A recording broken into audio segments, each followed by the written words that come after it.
on. Nah, Here. yep.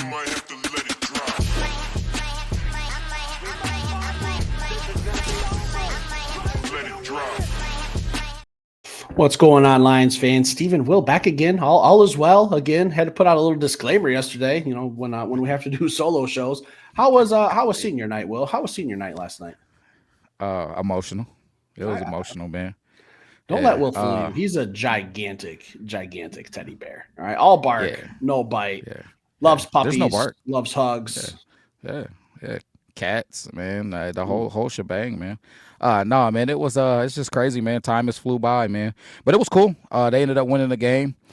Ended up being a tougher game than we thought it was gonna be. So yeah, it looks like we're gonna make the playoffs. So we may actually end up getting one more home game. So all is well. All is well. Think game went good. Thanks to everybody who gave well wishes and prayers up for Taj, man. Had a good game. Big game, senior night. Got to go out on a dub. Got to give a shout out to some of our newer members here. If I haven't mentioned you, I apologize. We're trying to let it cook for a few days. Ron Blake, Megatron 81, LB, Norma Turkington, Fab 5, Bad Boys, Steve JM, all new members. Greatly appreciated. Think about it, not required. Truly appreciated. Helps us with our members giveaway. Will, you touched on it yesterday in your solo episode. What we're trying to do with our members giveaway. I'm not going to push that too much. I'll tag that episode at the end of this one if you want to see what our goal is and what we're trying to accomplish here. But Friday night, no, it's Saturday. Dang, it's a Saturday night. My days are all mixed up. We got some Lions news. We got some Lions rumors. Stick around, hit that like button, subscribe, enjoy the show. Where do you want to start, Will? Steve, I'm trying to start with that injury report, man. Who's in, who's out? There's a few big names, and just to get the elephant out there, for me at least, I was sitting at our little youth game today, and I'm looking at my phone, and I see Kirby Joseph out for sure. Like, I can't even get a game time decision. You're telling me I don't got Brian Branch and I don't got Kirby Joseph? I'm Or gonna any of lose a your little starting sleep, corners? Steve. Yeah, like I'm gonna lose a little sleep, man. I mean, I don't know. I'm a little confused at why little William hasn't got a call. If you need me guys to put the number in comments, I'll go ahead and put it out there for Dan. But we ain't got nobody right now. It's crazy. How you feeling? I'm afraid to show up to Ford Field and not have to, I'm just trying to watch the game. I don't want to play. I'm definitely not ready for any physical contact. It's looking scarce, Will. It's looking real scarce with a juggernaut of an offense coming in here. I know they're a little banged up too, but it's looking like most of their guys are going to be playing. So here's the official injury report for the Detroit Lions. As you can see, Kirby Joseph out. His backup, Avante Maddox, out. Vaki out. Terrian Arnold, there was some stuff floating around that maybe he plays, but we didn't speculate him that being the case. Out. Taylor Decker, questionable. Ali making his return. DJ Reader, questionable. To anticipate him playing. So that's the story of the day. Secondary's banged up. It's pretty much going to be the Kendall Fuller show and the Meek Robertson show. Will, is that what we're going to be rolling with on Monday night? Yeah, Rock Yacine. Like you It's seen? yeah, it's gonna be. I don't know. Are we looking at more base defense? I'm a little bit uncomfortable. I'll get into that a little bit more when we get into the game day stuff, man. But yeah, my comfort level has changed a little bit. I'll say that. Yeah, I'm not. I think my comfort level has changed. Kirby Joseph isn't really a shocking thing. He's kind of been, dealing with some stuff, so it's not like it's a little surprising that they didn't mention that he's at least going to be a game time decision. See how he warms up, see how he looks on game day. I mean, you still got as of now 48 hours, but I guess they're just going to play it safe. And then I'm just looking at keep trying to keep tabs on the Tampa Bay Buccaneers coming to town. It looks like Emeka Ibuka is going to be a game time decision. It looks like Mike Evans is going to play, so they're getting healthy. We're getting banged up. It'll definitely be something we cover in game day. Aiden Hutchinson monster game incoming. That's all I'm going to say, Will, because we're going to need that front line, that D line to be absolutely nasty come Monday night. I mean, I can't get a Lee McNeil big game. I mean, golly, guys, He, first he's game back, can't get a yeah, shout out. exactly. Jeez. First game back. How heavy of a workload is he going to have? Golly. But Aiden Hutchinson last year, 3 sacks against Baker Mayfield. I think we need to duplicate that performance plus a little something. So, Ali McNeil's not forgotten. Just how many reps is he going to see? I don't think it's going to be full-time starter reps. So I don't know. Maybe it is. Maybe I'm completely wrong, but I wouldn't anticipate that. Micah Parsons, week 1, got a handful of reps and was very impactful. Is all I'm going to say. Did Micah Parsons tear his ACL last year? No, but he was all banged up with all types of back issues, and he didn't even know the defense. They were just like, "Hey, listen, go out there, chase the dude with the ball." He did a phenomenal job that day. Yeah, I mean, I think the Lions are going to be fine, but I'm not betting my mortgage on this game. But other than roster news, Will, there's some other stuff going on with these Detroit Lions. There's multiple reports that the Detroit Lions are shopping at the trade deadline for an edge rusher. How does that make you feel? Uh, how can I say this and be appropriate? It makes me feel good, Steve. Is what I'll say. Physically, it makes me physically feel good and excited. How do you feeling about it? I'm a little surprised, honestly. One, I'm surprised that Brad Holmes is just coming out and putting it out there that he's shopping for a specific position because he's gone into drafts and said we don't draft by position in not so many words. To just come out and pretty much admit, hey, this is what I'm looking for. I don't have any problems with it. Just that's not usually what Brad Holmes does. Two, I think our opposite edge rusher of Aiden Hutchinson has been playing pretty well, and Al Qadim Muhammad. He's been playing very, very well. I think we're getting Marcus Davenport back relatively soon. So, how big of a splash do you think Brad Holmes is going to be making? Is it going to be a top tier edge rusher? Is it going to be a second tier edge rusher? A third tier? What are you leaning towards here, Will? I'm leaning towards somebody that is probably not going to be in their coming or their current team in the next season, right? In the 2026-2027 season, right?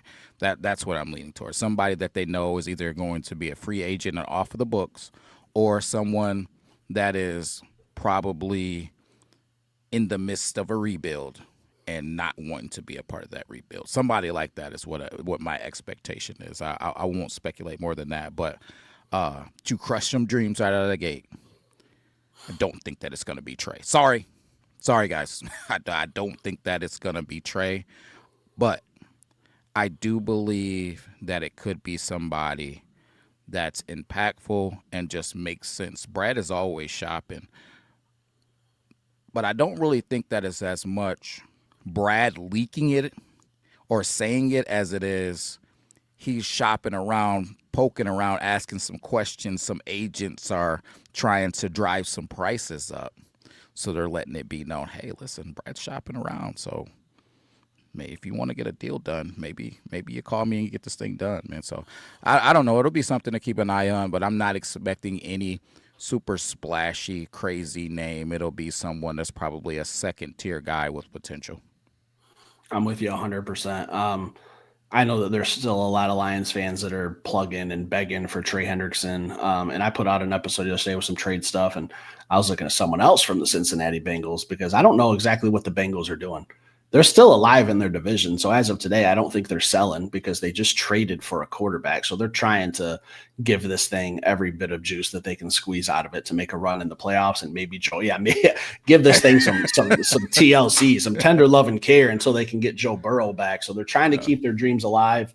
Where they're sitting in the standings, I don't see them being sellers right now, but there is a name out there when I think edge rusher, and I think a team that's willing to sell, a team that's probably going to be going through a rebuild, a team that's probably going to be firing their coach, if not during season, probably as soon as the other team's in victory formation and finishes taking a knee. And that's Miami Dolphins head coach Mike McDaniel, leading me to a player like Jalen Phillips, who's been linked to being yeah. How do you, if you're not familiar with his game, absolute monster. I think he's like 6'5", 6'6". He's a big ass kid, but he did tear his Achilles last year. So he's kind of nursing still. I don't think he's 100%.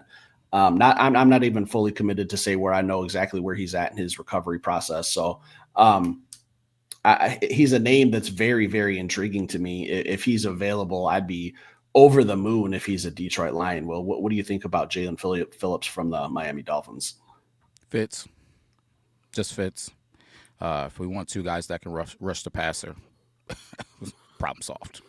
Problem solved. And we have enough defensive linemen and defensive lineman combinations due to our depth. I feel like if you want to go into a run stopping mode and pull him out of the game, not that he can't play the run, but if you really want more stout people in the run game, we could also sub him out and do that thing. So we could use him as a situational pass rusher if we wanted to just get super nasty and really get after the passer, or we could do the things that we've talked about with the big boy ends and all types of different kinds. It just would give us so much versatility and so many options. I like it. I think he would fit just fine, Steve. 6'5", 263 pounds, only 26 years old, former first round pick back in 2021. Um, William, I think he'd be a home run pick, a home run draft if this were the case. I don't know 100% that that's even who they're looking at. But when I think of who's that second tier of pass rushers, he's probably at the top of that tier 2 list.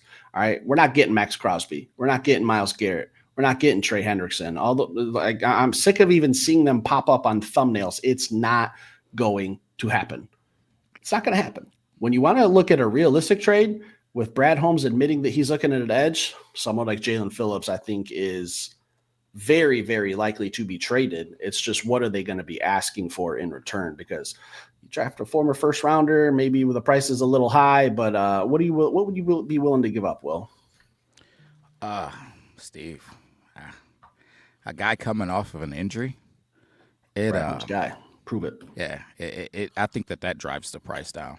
A guy leaving a dumpster fire, I think that actually I apologize because I probably just disrespected dumpster fires.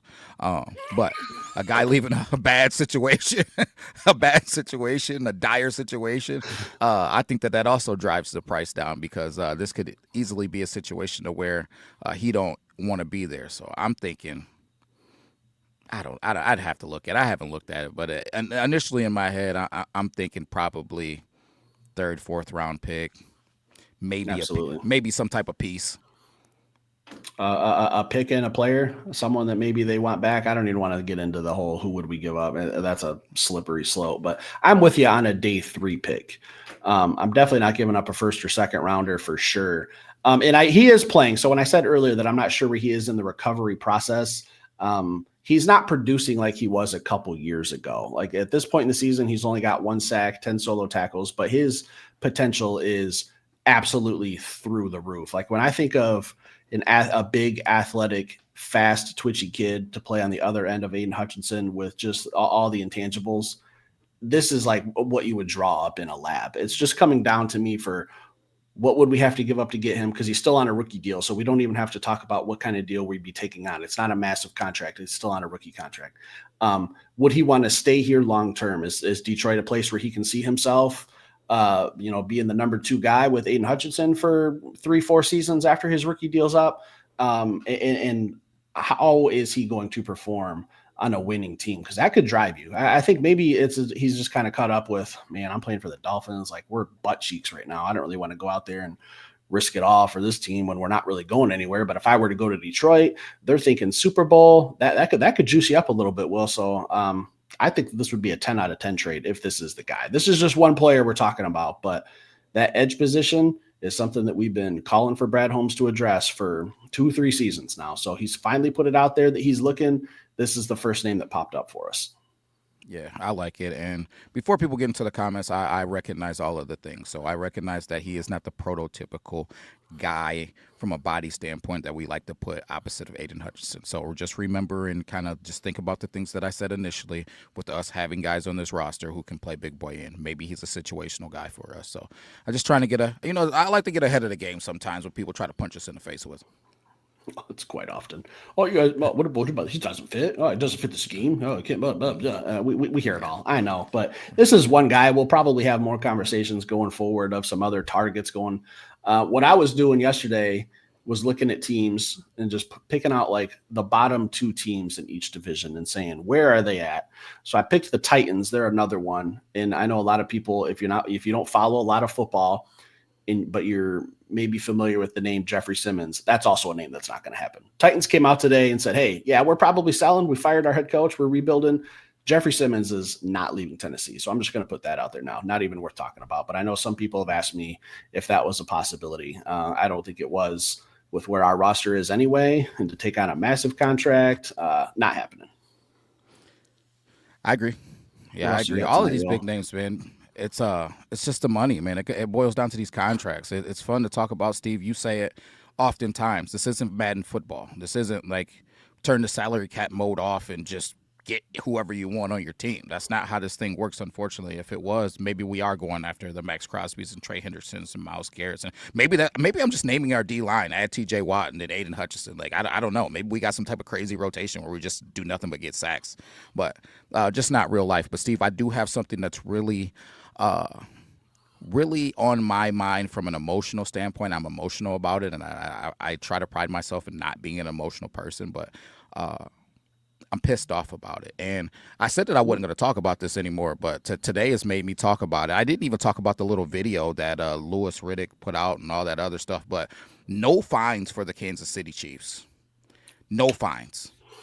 Mahomes didn't get a fine, which that kind of don't really surprise me, but Juju not getting at least a fine, it's mind blowing to me. And then on top of that, if you've seen the Alex Anzalone and Tyler Lacey fines, wow.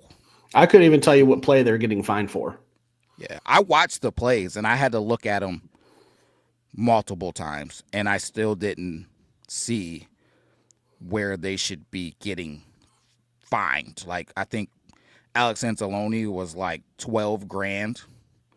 It's crazy to me. Juju blasts BB in the back and is not fined. It is here's what I'm gonna tell you. And like, excuse me if some curse words get thrown out Get them because out. Will. I'm about to leak some of the me that I put away.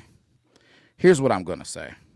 The NFL and these referees are supposed to be controlling these football games. A lot of times situations build up into something because the referees aren't controlling the emotions of the game, right? So if there's a flag for what Juju did, BB doesn't happen most likely, right, at the end of the game.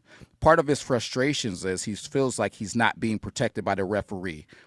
If I'm in my house and I call the police because somebody came into my house and the police don't come, I gotta protect myself. It's on me. If I'm at the bar and somebody puts hands on me and nobody comes to help me, I'm not gonna just not do anything for myself. So, Steve, here's what I'm really getting to. The Detroit Lions play football a certain type of way. If you back this team into a wall and make them feel like the league isn't gonna protect them, not only you might not get any more after the whistle, after the game type stuff, but you're going to get some people fucked up during these football games, right? And that's just the reality of the situation. Like, it's a reason why we come around with these villain t-shirts. And it's not because we're nice people in between the whistles, right? And we got guys that play this game with an attitude. You see Alex Anzalone after he makes a play, he's screaming, he's going absolutely freaking bananas. You see the same thing out of Jack Campbell, you see the same thing out of BB, you see the same thing out of Kirby Joseph, Aiden Hutchinson, Aleem McNeil, DJ Reader. The list goes on, man. Rodrigo, when he comes back, these are dudes that are ready to get physical and get violent. And if you tell them that you're not going to protect them, it's going to take it to another level. NFL, you should get this thing under control. This is egregious. It's sickening. It's disgusting that you couldn't even just give this dude a fine to try to calm this thing down. So when you watch this team start to turn this thing up, just know that this is an NFL thing because they didn't take care of business. Because if you're not going to protect me, I'm going to protect myself. If you're not going to protect my teammate, I'm going to protect him. One of the things TA said, Steve, he's like, man, that's my brother, man. I ain't about to let nobody put hands on my brother. I ain't cool with that. And I'm not about to shake hands with you after the game. So if we turn into the Motown villains because the NFL ain't looking out for us, maybe it's just another chip on our shoulder. So NFL, shame on you. I'm disgusted by it. I'm not a person that comes on and blames referees or blames the NFL or whatever. But if you can't just put a fine out there because these guys are doing stuff in our face, right, and whatever, like you can Spinning the do it. ball at your feet. Do it at the crowd. Mm-hmm. Like, because the same thing has happened. I've seen BB come up, make a big hit, and he's yelling and flexing, and he's getting in trouble for taunting. Right? But he can do this thing and spin the ball in my face. It's weak, it's sick, and when we get physical because of it, just keep that same energy without the fines. That's all I got, Steve. I turn it over to you. But yeah, that's it was on my chest. I got the swear jar right next to me. Well, you can just drop $1 off it next time you're in town. Also, I would help you in a bar fight. I would help take your ass to the hospital after you catch an ass whooping because I'm damn sure too old. I'll pick you back up and put you back together. But no, you're 100% right. The hit piece by Louis Riddick in NFL Films that got deleted. You know it's bad when NFL Films take something down because they're all about some clicks. Louis Riddick, shame on you. I know you read that script before you went on there and put your voice over it. Don't come back and try to apologize. We're not going to be nice to you when you come to Detroit. You thought Matthew Stafford had it bad? Probably take a couple years before you come back to Detroit. That's all I'll say about that. Brian Branch, we spoke on that a lot, and then today seeing the fines come out, everyone getting fined except for any player who wore a Chiefs uniform. That's fine. Listen, we lost the game, but that doesn't mean that we can't talk about the referees being held accountable, the NFL being held accountable. I've witnessed Jamison Williams get a touchdown celebration and a fine for thrusting into the ground last year. I've witnessed Jamison Williams get a fine for tossing a ball in the face of Stevenson from the Chicago Bears last year, and he got a fine and an unsportsmanlike conduct penalty, I believe. Um, the NFL, there's no accountability. There's nothing. And I put out an idea. I know the refs are unionized, but put body cams on them. Let's hear these conversations. Let's hear what they're talking about when they huddle up to make a decision. And then with the fines, I don't know how you fix that. There's got to be something put in black and white. I don't know what the players are talking about with the union afterwards, but I'm sure that they're sick of getting their money taken away. Hey, I'm doing this and getting fined, but so-and-so is over here doing the same thing and not getting fined. So why are my pockets light and he's walking around with cash flowing everywhere? It's that I don't know how to fix. That's got to be something with the league, something with Goodell. He's got to, and I thought that they were cracking down. They talked about it on the opening weekend of football that the NFL is cracking down on sportsmanship this year. You can't pick and choose what you're going to do for certain players and then let players like Patrick Mahomes get away with it. Is it because he's the face of the NFL? Is it because he's like, I give him credit. He's the best quarterback in the league. That doesn't mean he doesn't have to follow the rules. I mean, I don't want to be the rules Nazi, but it's gross. It's disgusting.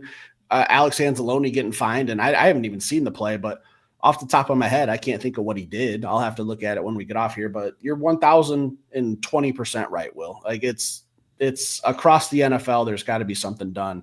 It's not just the Lions. It's not just the Chiefs game. It's you could watch a game at 9:30 in the morning and see something get flagged for taunting, and you could watch the Sunday night game and see the same thing and nothing happens. There's just no consistency. That's all. Steve, I'll say this and I'll leave it alone.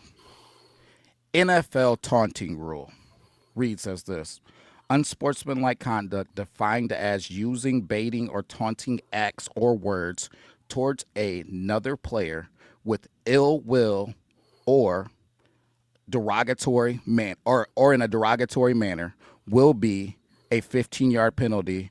It can result in fines and it could lead up to an automatic ejection.